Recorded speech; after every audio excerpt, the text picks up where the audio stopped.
Merhaba arkadaşlar, bugünkü videomuzda PowerTech marka TR901 model turbo profesyonel saç kurutma makinesinden bahsedeceğiz.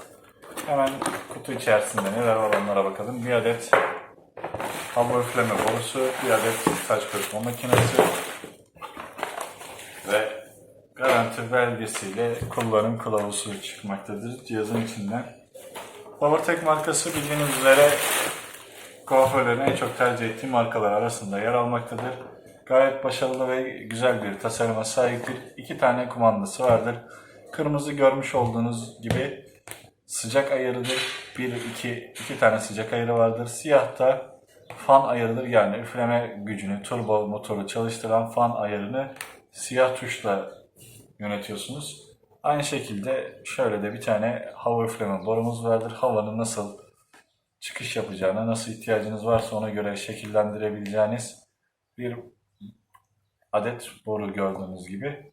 Ve gördüğünüz gibi de normal saç kurutma makineleri gibi rahat kullanıma sahiptir. Hemen fişe takaraktan size gücünü gösterelim makinenin.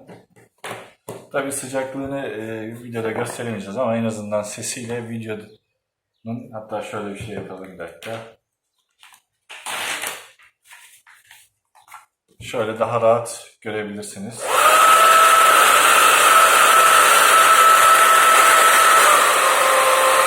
Gördüğünüz gibi gayet güçlü bir motora sahip.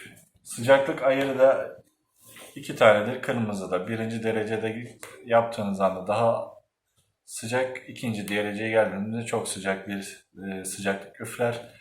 Normalde fönleri soğuk fön olarak çekebilirsiniz. Özellikle bu yaz sıcağında soğuk fön yaparaktan daha saçları kalıcılığını sağlayabilirsiniz. Rahat ve kolay kullanıma sahiptir.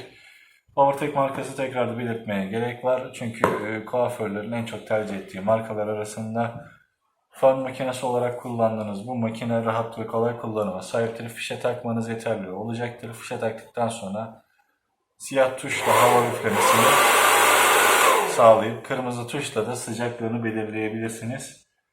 Bu ürünü ve bunun gibi birçok saç kurutma makinesini kalitelial.com sitesinde bulabilir ya da videonun altındaki linkten bu ürünü sipariş geçebilirsiniz.